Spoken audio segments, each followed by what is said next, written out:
Hello, everyone. Welcome to What's Next in Marketing Customer Engagement in 2025. This is our second year of running this webinar, and we're so excited to have you with us today. I am your host, Fatima. So it's becoming clear that the future of customer engagement will be driven by advanced technologies like AI, voice assistants, and immersive experiences. Brands are offering highly personalized and seamless interactions across all touchpoints to anticipate customer needs in real time. However, there is still a need for us to foster human connections to build trust. So, how are we going to build long-term loyalty with customers? Well, we're about to find out with 5 industry leaders joining us from Singapore, Indonesia, Malaysia, and the Philippines. Over the next hour, we will dive into everything you need to know about customer engagement in 2025 with exciting insights. So, to kick things off, let's begin with a quick poll. It's actually our first question of the day, so get ready to vote, guys. The question is, do you believe marketing technologies are essential for enhancing customer engagement? Yes or no? So we'd love for everyone to participate, and we're very interested to know your take on this, especially since the webinar will be revolving specifically around this idea. So we have a few more seconds for everyone to weigh in. Please let us know what you think. And the results are up, and a majority voted yes. Actually, 100% voted yes. So let me just say, this webinar is perfect for you because we will be diving into the value of technology in boosting customer engagement. And now to introduce our first speaker of the day. She has worked across marketing roles in advertising, media buying, and branding. She is a passionate marketer with a keen interest in the digital space. Let's welcome Senior Strategic Business Consultant at Braze, Rania Aurora, for her presentation. Can everyone hear me clearly? Hi, Rania. Yes, we can hear you. Perfect. Hello, everyone. Thank you for joining our session today. My name is Rania, and today I'm here to talk to you about how customer engagement is transforming with artificial intelligence and other such technologies. A little bit more about myself. I have been working at Braze for the last 3 years, but prior to this, I was on the brand side at Foodpanda, where I used Braze to set up campaigns that you all see when you open the app or receive emails from them. So most of you might know what Braze does, but for the ones who do not, let me do a quick introduction of what Braze is all about. Braze is a customer engagement platform that you can truly trust. Since our founding over 10 years ago, we've grown to over 2,000 customers around the world who all trust Braze to power their cross-channel customer engagement strategies.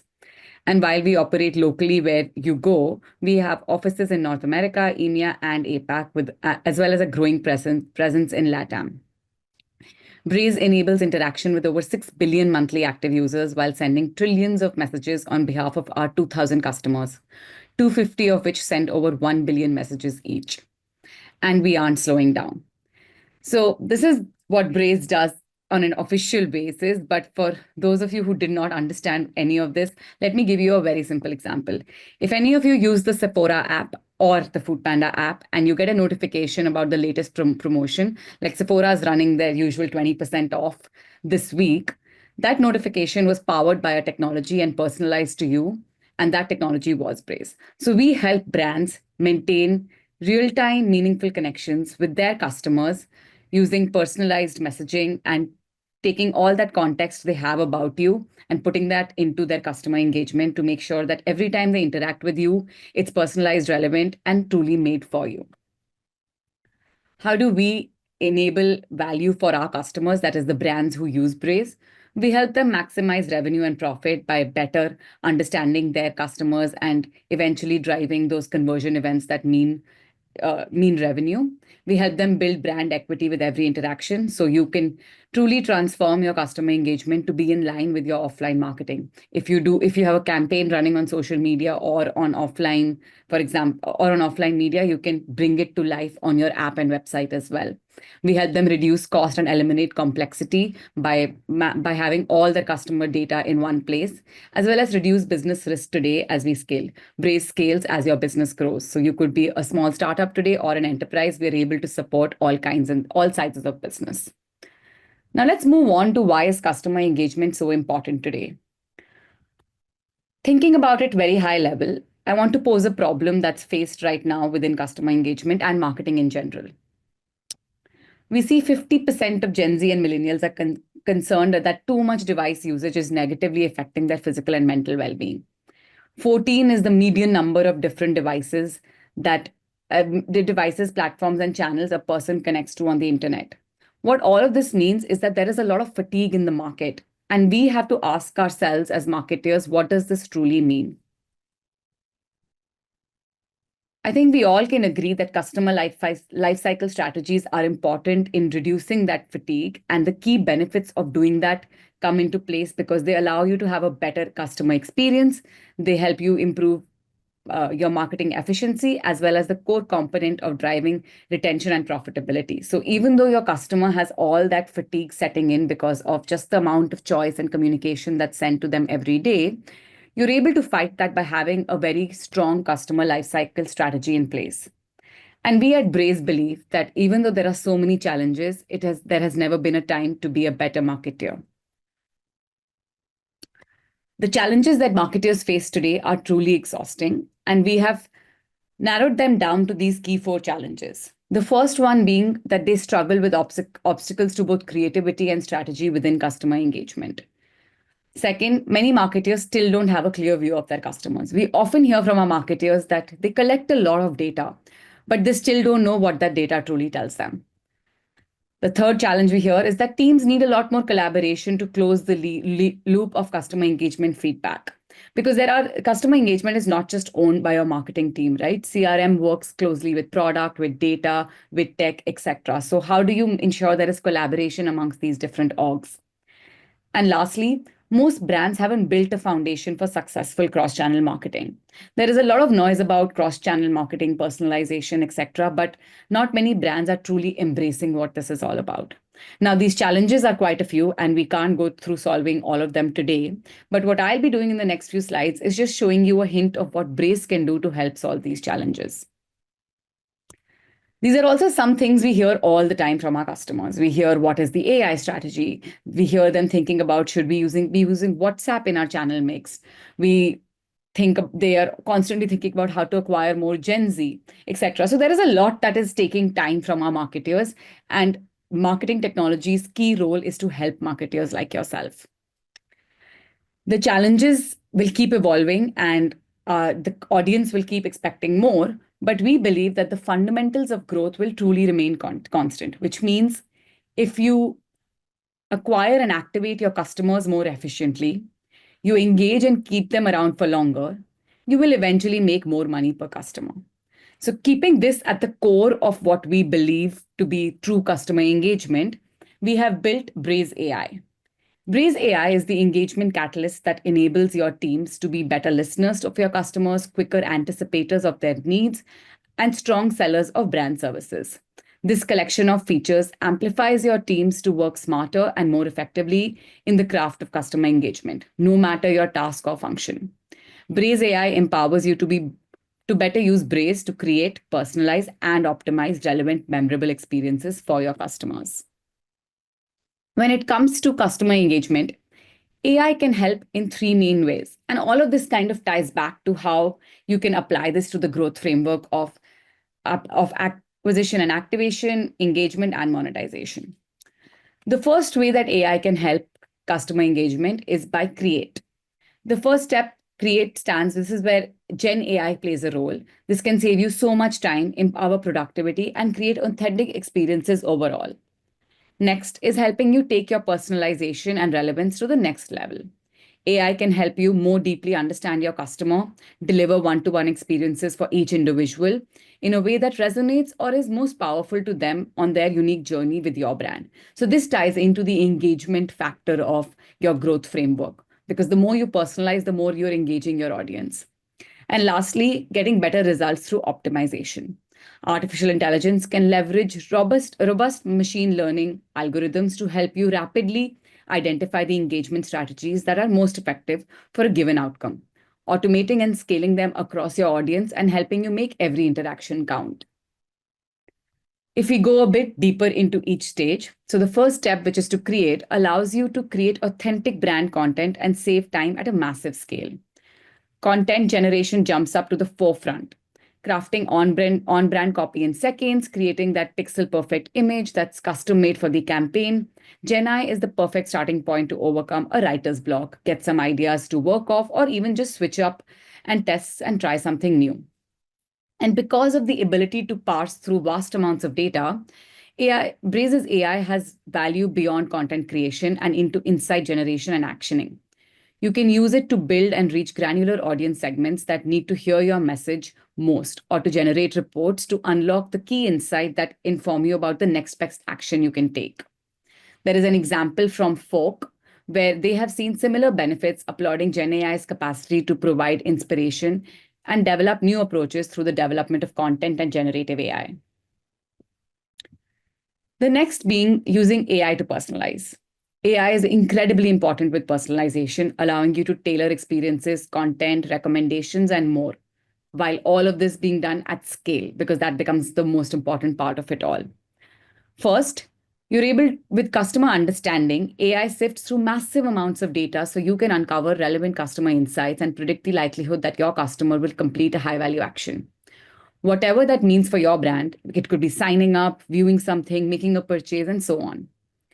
Additionally, AI-powered tools can recommend items that are most likely to resonate with every customer. For different industry verticals, this could be products, games, songs, meals, content, etc. This links into orchestration as well, helping you serve up the right campaign or journey variant to the right person based on everything you know about them. We have a superfood brand called Koro. They used AI to learn about each customer and then maximize their chances of building loyalty with the customer by recommending the products that were most likely to enjoy. They were most likely to enjoy early in their customer life cycle. Eventually, this led to a 3x hike in purchase rates on an email campaign that they send every day. So there is a lot of impact of personalization.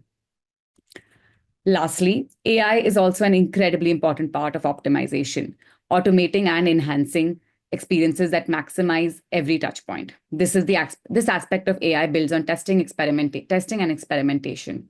With an AI-powered feedback loop, you can uncover the correlation between any aspect of your customer engagement and its ROI. This can be used for content, finding the best subject lines, copy, creative, etc. This can also be used for the best cadence and rhythm of a customer interaction, including timing, message frequency, etc. And even optimizing products, promotions, and offers that are most likely to resonate. So you kind of save money because you don't send a mass promotion to everyone. You only send a promotion that a customer is most likely to convert with.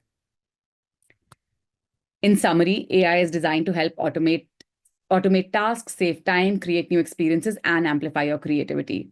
No matter your role or function within the organization, there are so many tools that leverage AI and can help you move faster to reduce complexities and scale up your creativity. I know we're overrunning on time, so I'll quickly skim through 2 case studies of brands that have seen success with Braze and its AI functionality. Pizza Hut is one of the leading QSR chains, and they were facing challenges around inflexible email and SMS programs and lacked a cross-channel view. They couldn't get relevant data. So all those marketer challenges they were facing. What they did was they launched cross-channel coordination to engage users across these 2 different channels. They launched machine learning algorithms to do multivariate testing. And eventually they had better targeting capabilities. This led to a 10% increase in profit and a 21% increase in revenue. Another example of 8Fit, which is a health and fitness app offering customized workouts and meal plans to its users. What they wanted to do was improve conversions and customer retention. Their strategy was to use Braze's predictive purchases feature to segment users based on their likelihood to purchase and then test and target different offers to them. Doing this helped them get 3.75x higher conversions, and they also optimized their email send. So they weren't bombarding their customers with that much messaging. So they were counteracting that fatigue that we know our customers have from messaging. And with that, I come to the end of my keynote, and I'll be passing my time back to Fatima. Thank you for that insightful presentation, Rania. Really like what you said about reducing fatigue in the market through customer lifecycle strategies. And of course, consistency is very important. So, despite all the challenges, right, we can turn them into opportunities as marketers. So, thank you again, Rania. For now, Rania, you can relax for a bit. And we'll see you again later for the panel discussion. But now, let's go to an exciting fireside chat. So as we move forward, it's clear that the customer engagement landscape will continue to evolve and businesses must adapt to meet rising customer expectations. So to explore this further, we are joined by Kanmo Group, one of the leading retail company in Indonesia, to discover how they redefine customer engagement and achieve omnichannel excellence. So let us welcome Rajesh Grover, Group Vice President for AI, Digital, and Omnichannel at Kanmo Group.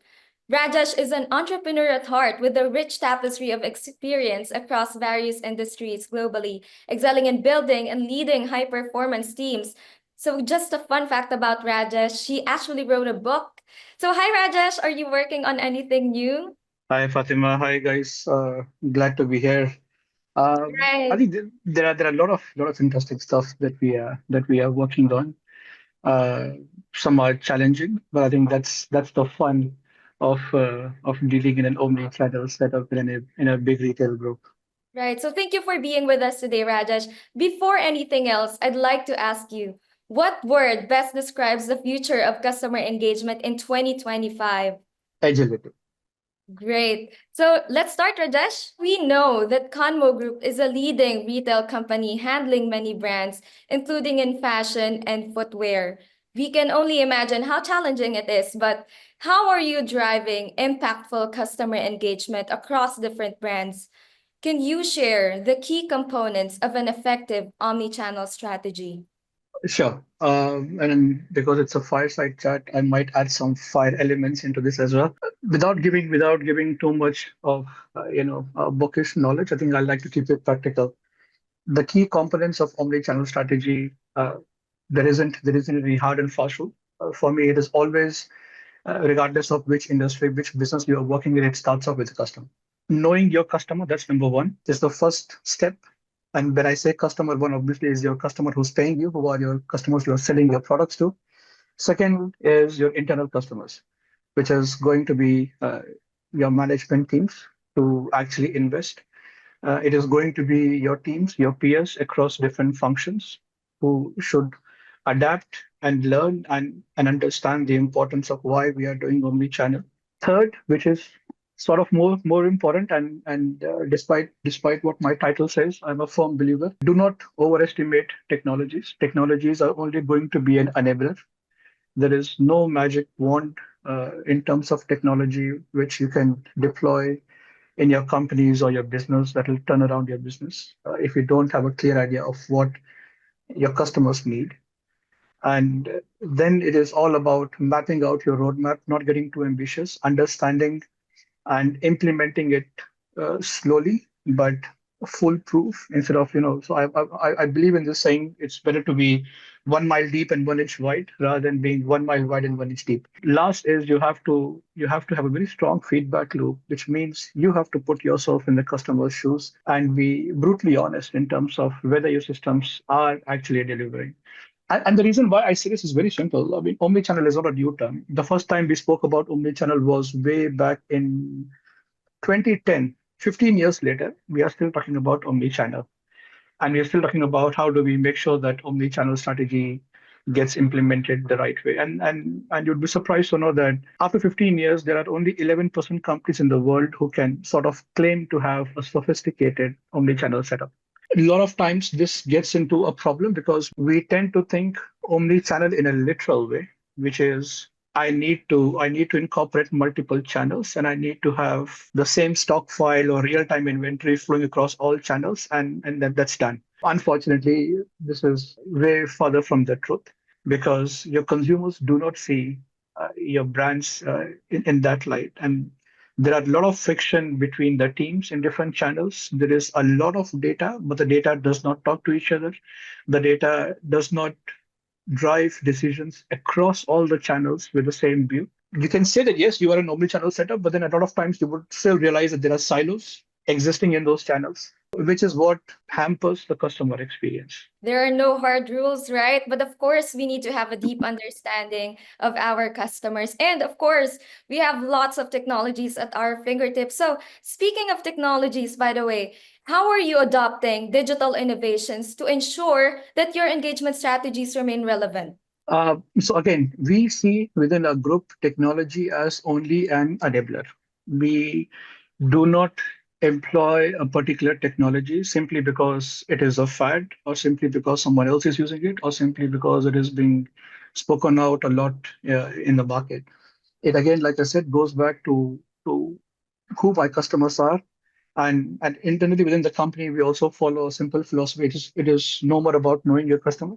It's about knowing your customer, to understanding your customer, and then to adapting to your customer. It's something that I also spoke about in my book, which is it's no more about KYC, but it is about KYC to UYC to AYC.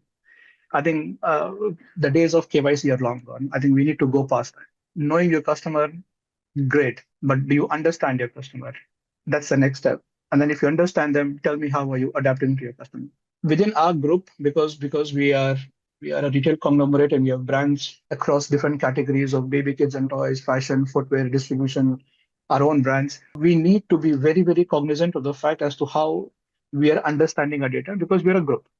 So the same customer might end up buying a Coach, then might end up buying an Hawaiianas or a Nespresso or a Mothercare, and their preferences, their mode of communication, their channel of preference to transact would be drastically different.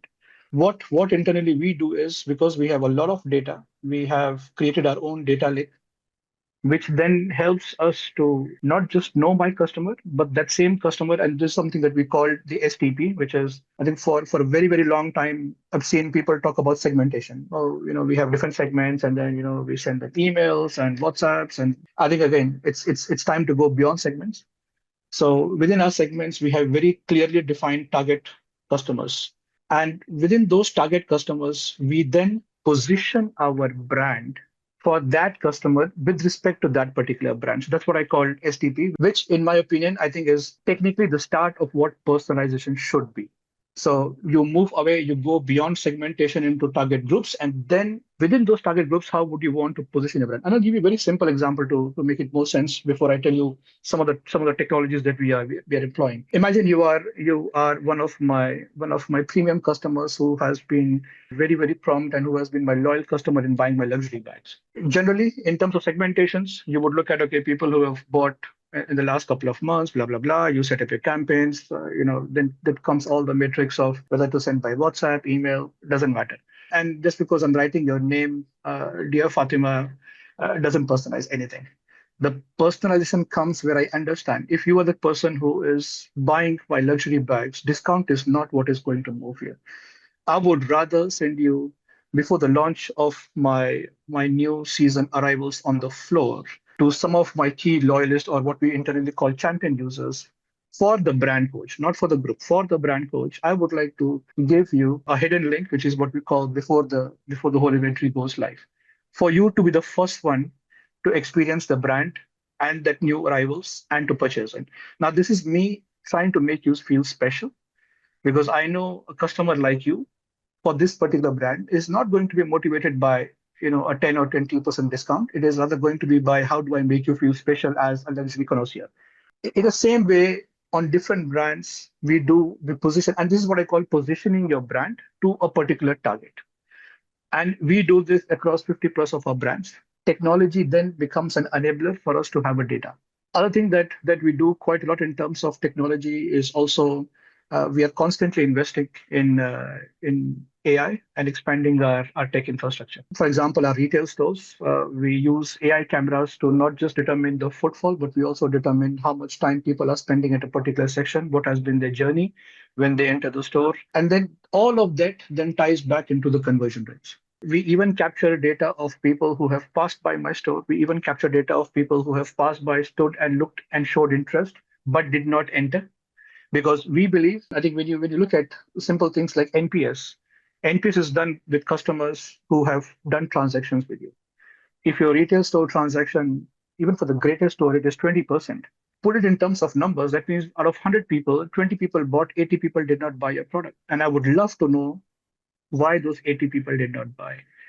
Because the real feedback comes from a customer who has not purchased your product, not just the customer who has purchased. So again, so for example, we use AI cameras with a purpose to understanding how our customers are behaving, not simply thinking, okay, once we put an AI camera, things are going to go crazy, our conversion rates will go up. There is also a lot of work that we are doing on building omni-channel fluidity. Now, what I mean by fluidity is exactly like what I mentioned in the earlier, right? We think we have an omni-channel setup. Just because I have my digital stores connected to the marketplace and the brand.coms and WhatsApp and TikTok and social commerce and live streaming. But the data from those platforms is still isolated. My teams across those different channels still are not able to leverage. At a central level, I would be able to leverage, but the teams are not able to leverage. The guys who are actually going to create real massive impact. We are trying to work and build more fluidity between our channels because I think that is what my customers need. Last year, same time, I think I was in a conference and I was talking about Gen Z. This year, we were talking about Gen Alpha. And because the customers are evolving at such a rapid pace, we have to be super, super agile. The reason why I said in 2025, the keyword, if you have to define in just one word, is agility. Because if we would not adapt to the way our customers are evolving, somebody else would. And then all we'll discuss in our monthly meetings is that the cost of customer acquisition has gone very high, the retention is going down. Is because with technology, a lot of times we tend to move farther away from the customers. Internally, we look at staying close to the customers. There is also something that we do we've done a lot of great work with our analytics and generating predictive analytics, not just for our inventory, but also our dynamic pricing. Now, one mantra that again we follow, if the data or a metric is not telling you a story about your customer, please don't bring it up.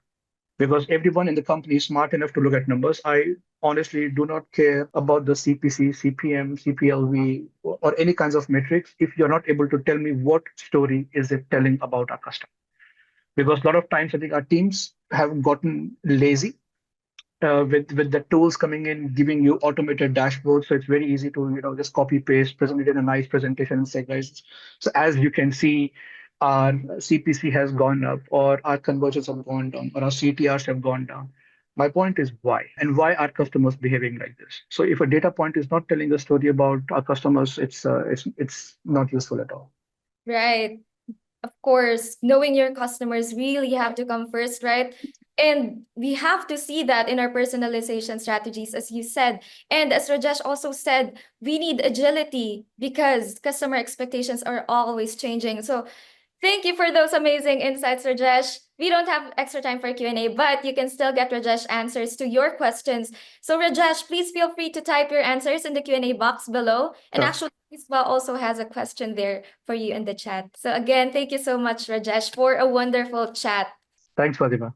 I'm excited to introduce our next segment shortly, but I would like to hear from you guys again through a poll. So this is actually our last poll, so get ready to vote, guys. The question is, which technology has the biggest impact on customer engagement?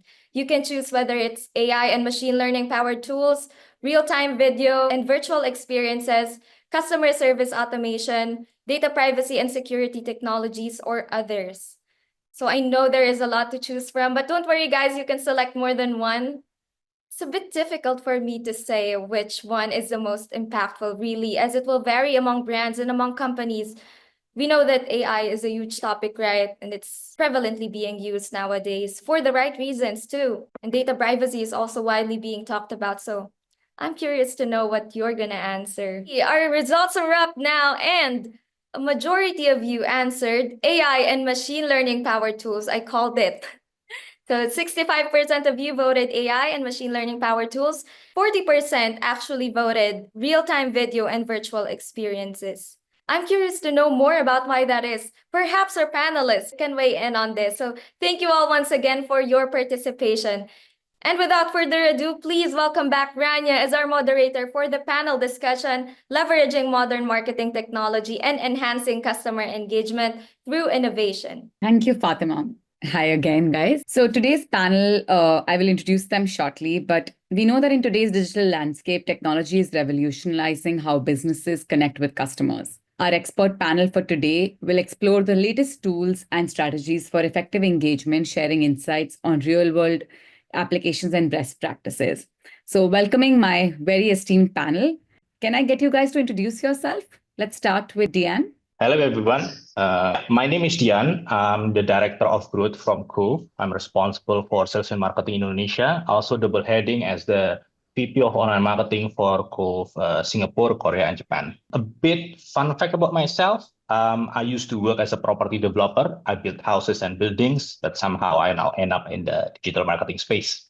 Next up on our panel is Jojent. Jojent, can you introduce yourself? Hi, everyone. I'm Jojen Tan. I am the marketing director for Domino's Pizza Philippines. And I think the fun fact about me is that I used to be a trainee for a popular dance group here in the Philippines.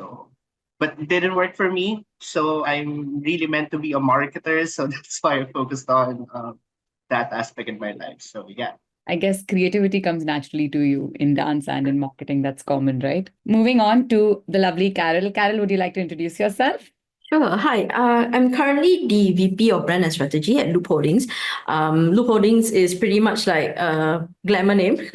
So if you don't know, Loob Holdings actually looks at T-Life as a brand. So we have about 830 stores within Malaysia, and we have about 1,000 globally as well. So we have several footprints in different markets. Philippines is our next biggest market for T-Life.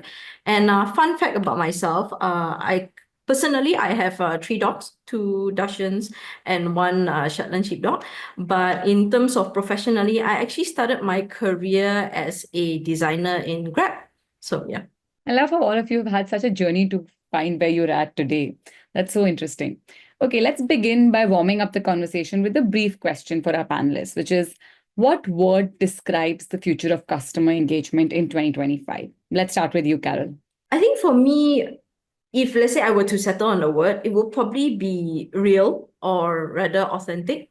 So I think when it comes to consumer engagement, oftentimes we try and put too much thought behind it, too much tech backing behind it, without doing the foundational work of figuring out what customers actually really want.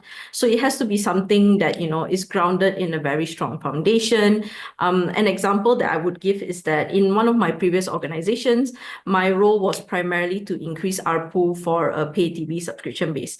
And one of the things that we thought is that our premium customers, naturally, these are our highest usage in terms of customers. They basically give us the highest basket sizes. They are on our premium pack. If anything that could be bought, they would probably buy it. And we thought that, naturally, this would be high net worth individuals. We would think that, they would appreciate something like a LV bag or a Hermes bag. But when we actually got down onto the ground, spoke to these people, run focus groups with these people, we realized that the reason why they were such high value is because they had larger families. So they had larger families that, had different sort of content requirement, like the kids would watch different things, the parents naturally, and multi-generational household would watch different things. So when we propose, let's say, for example, what would be a good benefit or reward to you as our loyal customer, we actually propose like, a trip for 2 around Europe, because we were thinking, high net worth individuals, they could definitely afford it, right? Then they said, actually, because my family is so large, if you give me a trip for 2, who's going to take care of my parents and my kids? So they actually preferred something that, say, for example, that's local, that they can bring everybody along as well. So oftentimes we think of our customers in a certain way, but it's so important to actually speak to them and find out who they are before we jump into certain conclusions and, build our whole CRM flow around this assumption that may or may not be true.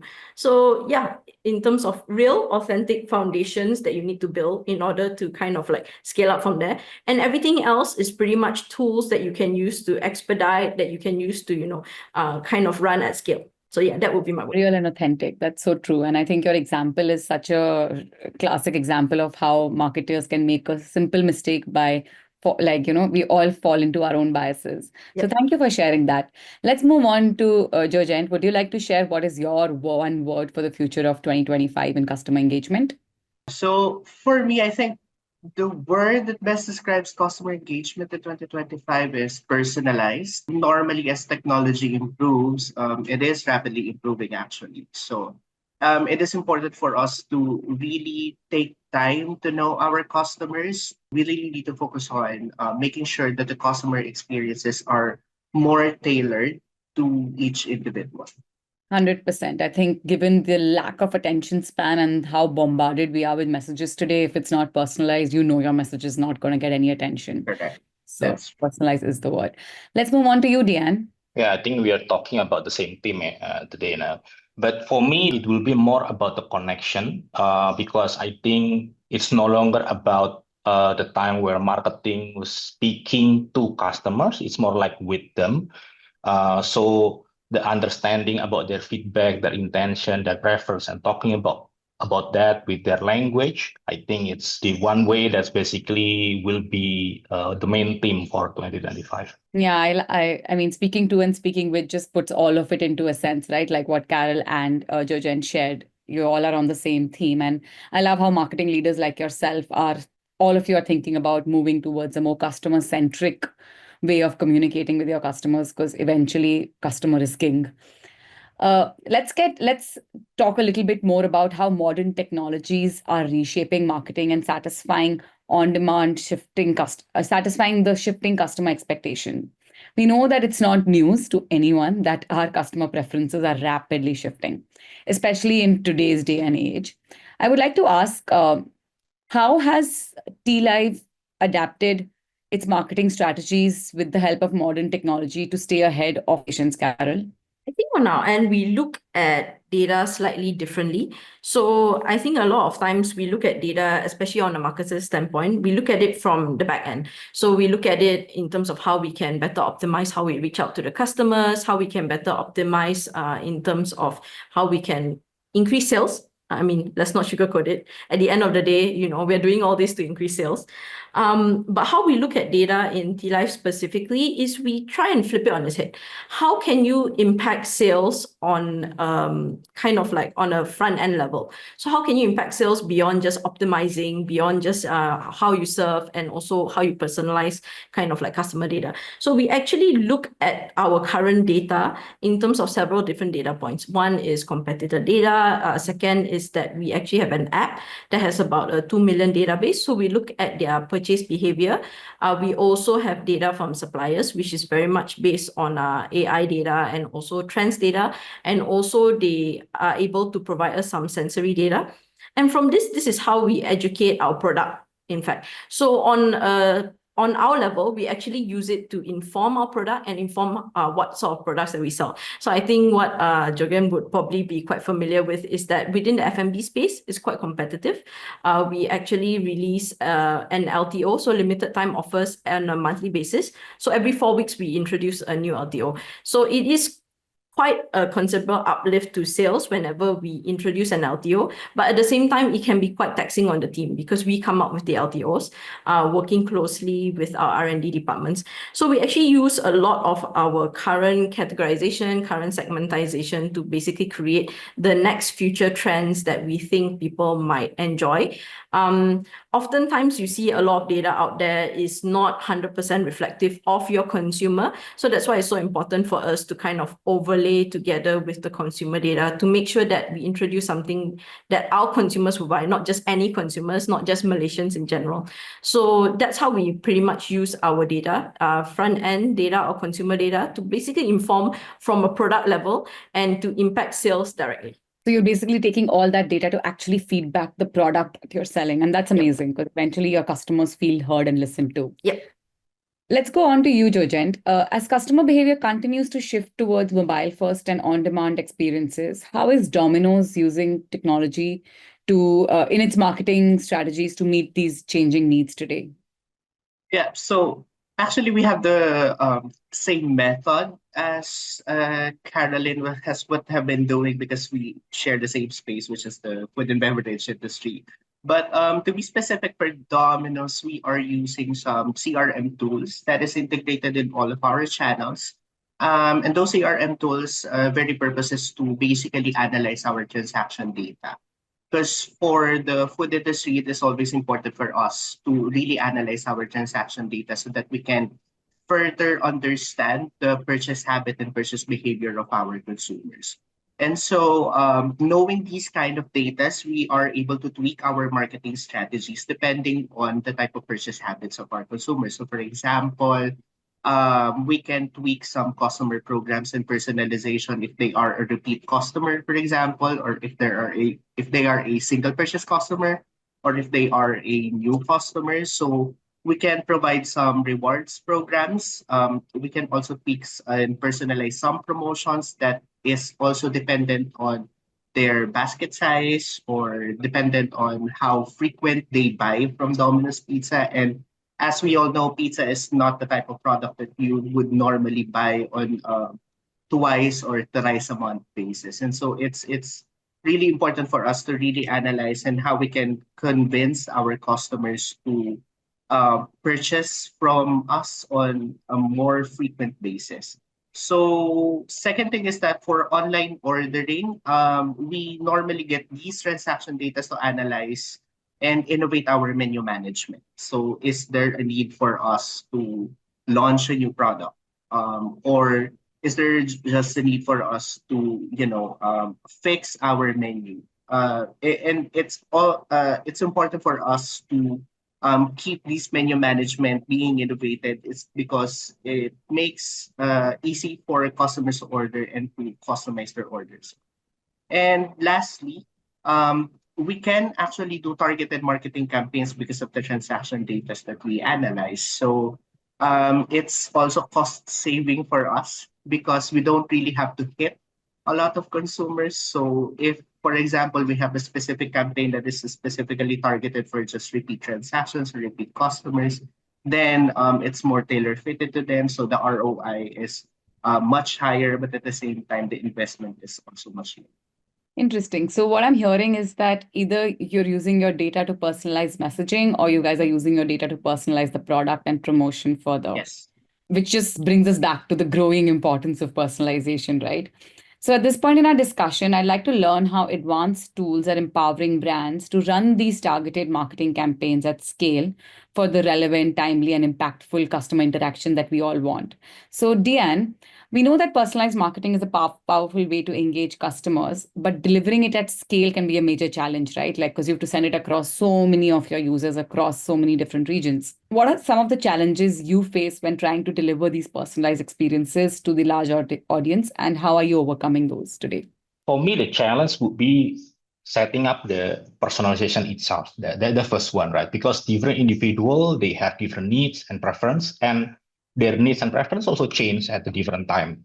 For example, in Cove, we offer a co-living space. Basically, we rent rooms that people can stay monthly or yearly, right? And for example, if someone's looking for a place to stay in Jakarta, they have the areas they're interested in, facilities of the place they want to stay in, and also they have budget limitation, right? So to personalize, we consider all of that. We try to understand the intent. Not only that, we try to also look at it through their searches, consider their browsing history, and perhaps also considering also their chats with our customer representative and give them recommendation of place that might suit their needs. But at the same time, we try to not over personalize as well because the effort usually become more complicated. And apparently, a lot of people, when they try to look for place to stay or hotels, even they tend to look at place where it is more beautiful and more expensive than what they can afford, but they like to look at it. So sometimes it could skew the data that we use to personalize the experience for our customers. So we usually try to find the balance and see what kind of signals that we can use to make sure that the effort actually makes sense to get the expected response for our customers. That's the first one. The second one is actually enabling the scaling up of the effort themselves, because while personalization sounds enticing, it takes effort and cost to do it at scale, right? It used to be, but now the entry barrier has become lower because of the technology advancement, right? The entry, but it's still something that's in the mind of a lean team like Cove, right? So The way we approach it is that we try to break it down based on use cases in a growth mindset manner. So we try to prioritize which use case that will bring the most impact to the business and whether we need to do it through the technology or we need to have a human taking that over to ensure that the conversion or the impact really happen, right? So again, we consider the cost and benefit on this one, right? While also doing the assessment on the impact of our effort. So that's another challenge because in our space, consideration until they make the decision to purchase or book can take from 1 week to 6 months for more premium spaces. So usually that's already outside of most platform attribution capability, right? So we try to look at the impact holistically and also consider all factors before moving to the next step. So those are usually the challenges that I found and how we approach that. That's so interesting how your industry, like given your industry, before personalization, there are so many hurdles, and you can't actually trust the data that your customer is giving you through their actions. Because, like you said, they could be looking at something just to admire and not be likely to purchase that at all. Wow. Let's move on to you, Carol. As a leader in brand and strategy, how do you ensure that personalization efforts are scaled effectively across your campaigns, but at the same time, you're able to maintain that brand voice and identity, especially when targeting diverse audience with varied needs? So how do you make sure you don't lose what your brand stands for?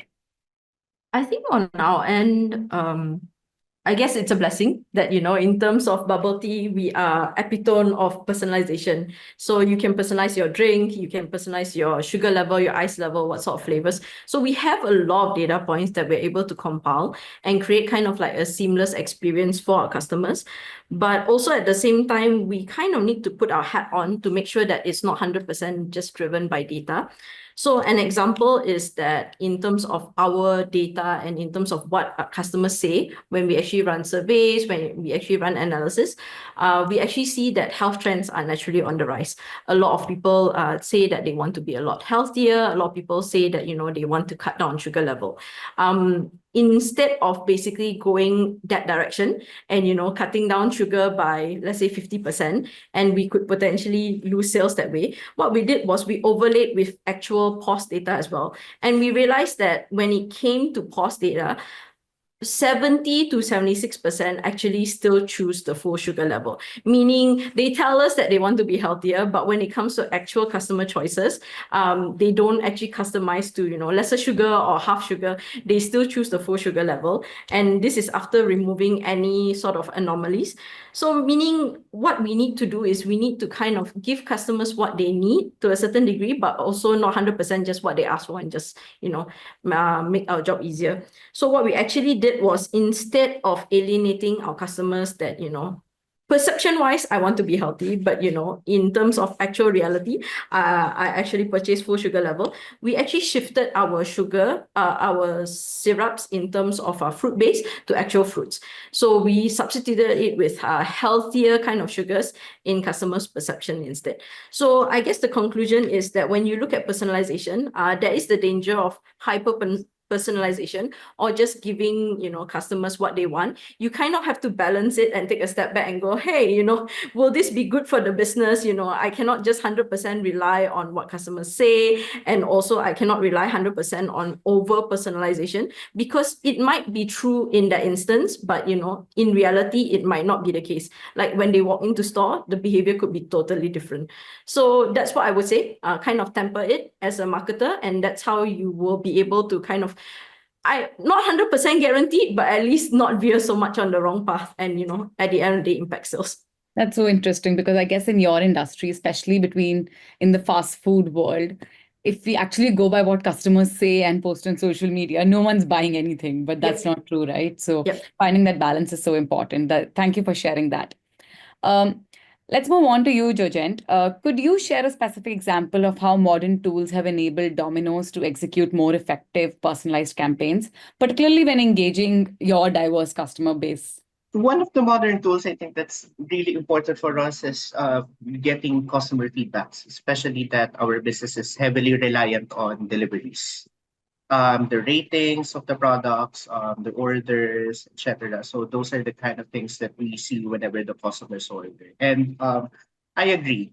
We cannot hyper personalize everything because some of the feedbacks that we get doesn't necessarily reflect on the kind of purchase transaction or purchase behavior that they actually do. So, like say for example, a lot of our customers would say that they would support sustainability and they would want to eat lesser meat, for example. But then one of our slow moving products is a full vegetarian pizza. And our top selling product is actually a pepperoni pizza, which is full of meat. So I think, yeah, so I agree with what Carolina's mentioned a while ago. There should be a healthy balance between personalization, giving the customers what they think they need, but at the same time, letting them know that there are certain options that you can still be conscious about your health, but at the same time be able to be exposed on what you really want to eat at Domino's Pizza. So, yeah, that's one. And then, what else? Normally, we would do some new customer acquisitions. So with pizzas, what I have mentioned a while ago, it's not a frequent food that you would order. Normally, a customer would order the pizza once a month. So that's the highest frequency that we would get. But knowing with the use of the CRM tools that we are currently using right now, so we were able to identify which kind of customers that usually frequently buys pizza. And so we would create or customize certain marketing strategies for them and certain menus especially for them. And with these kind of customizations, we were able to increase our loyalty purchase. So previously, we were doing only around 20% of frequent purchase, but right now we are now at around 38 to 40% of repeat purchases. So it's all thanks to the tools that we have been using. But yeah, of course, we cannot just rely on the tools. It still needs to be customized. Still we as marketers, we still need to better understand our consumers because if we are just gonna look at the data, um, it will probably say a lot of things, but if you're not gonna trim down what kind of data you will need and personalize it to the type of consumers that you actually need for your brand, then it will actually be a disaster at the end. I think what I'm catching on to from all the talk tracks that you guys have shared is that balance is the theme. Too much personalization, too much dependence on technology, too much dependence on first party data, too much of anything is not great. So finding that right balance between all these factors is what's key. Thank you for sharing, Jurgent. Moving on to the next question, which is more about like we understand that personalization has its limitations in an industry like yours, Carol, with all that you shared about your customers. I want to understand how are you managing your different platforms, right? Because you operate on many platforms to make sure that your brand stays present across Southeast Asia. What are some of the biggest challenges that you're facing when it comes to delivering a consistent brand experience? And how have you addressed it? I think from a platform standpoint, we do have quite a number of platforms that we are on. Like I mentioned, we have an app. And our app is fortunate enough to have started off as a loyalty card. So, old school, somebody brings in a card, you swipe it at the POS system. So we started off as like a 1 million customer. And in terms of our base, we pretty much look at a lot of the use case remaining quite historical. So they actually use it to collect points. Then it's about changing their behavior to understand that now we are an app, we can basically order via delivery, you can collect points, it affects functions as an e-wallet and order via pickup and certain gamifications that we've implied as well.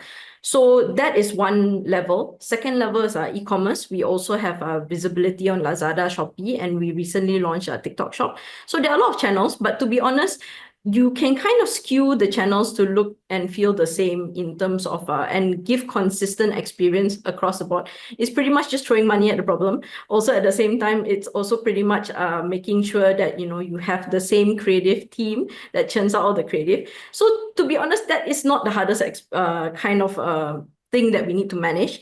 What we actually need to manage at the end of the day, even though there's so many e-commerce digital platforms, even with aggregators, at the end of the day, 80% of the interaction happens in store. And what I can't control, what's difficult to control, is that within each store, depending on who you talk to, the experience is vastly different. I was once asked, what's the biggest challenge from a marketing standpoint and from a sales standpoint for a brand like T-Life? To be honest, it's the Tiristas. So people on ground, there are some that are very enthusiastic, some that have different interests, some that basically have no interest at all. So they would pretty much, just service as, oh, this is just a job. And, some experiences are better and some experiences are really quite poor. So the question is, how do you kind of give your frontliners that sort of level of data? It could be small tweaks. An example would be, we kind of did a hack when I was back in Grab. We kind of did a hack in order to get the drivers to recognize the customers. We would actually get them to look at the order count. So based on the previous order ID, it's pretty much based on how much you use the app. So we would actually get them to recognize that, oh, this is actually a long-term customer because the order ID is quite long, and get them to address that. So how can we kind of replicate that at a POS system within T-Life? So that's something that we're working on. At a POS system, how can we recognize that this is a gold member, I should basically address, and kind of like bring out all these small personalization. So it's about bridging that gap between online and offline. That will always be the biggest case and the biggest driver. Because at the end of the day, I optimize to the maximum in terms of digital spaces. It's still just, max 20% of the experience. Most of the time, it's an actual human being, and getting that human being to provide the optimal experience will be the biggest challenge. Yeah, that's so well said. And I don't think that's a challenge just for you. It's a challenge across industries, right? When we speak to our hotel clients or our airline clients, like in those cases, when the basket size goes bigger, but that online and offline experience needs to match. Because online, you're made to feel like a king with the way your status reflects, but offline, it all comes down to human connections. So thank you for sharing. Moving on to you, Deanne. Given that cross-platform engagement requires so much coordination between marketing, customer service, and sales teams, like Carol mentioned, how do you ensure effective communication and collaboration between these teams, and with the eventual goal of creating that seamlessness in customer experience? The first one is to have clear responsibilities across teams, right? So each team needs to know what to expect, what, by who, when, and how to deal if there's an issue, and how to hand it over to other teams, right? So we agree in Cove, right? We agree on the customer journey and expected outcome for each processes. And whenever each team has any update of the process that might impact other team, we try to share it to the team and share it across teams. And also a lot of alignments needs to happen, to collaboration to work well. And the second point is very important to have a shared collaboration tool to ensure that every team has the visibility of what's going on, so they have the same context and allow for quick communication to happen across teams. We used to have regular meetings across team, but now we are able to decrease it by a lot because collaboration has become more seamless. All of them has become more automated, and then we know what to do for each processes. So the transparency through the collaboration tools, for example, like Slack or even through the CRM, will help a lot in managing all of the customer experience. I love how technology doesn't leave the conversation, right? Even when it comes to making sure that everyone's on the same page, everyone's always relying on tools. And that's why it becomes so important to have the right tools in place, because having the wrong tool can have its own set of problems and the amount of time and efficiency wasted. Thank you for sharing, Deanne. So we come to a final question for you, Jojent.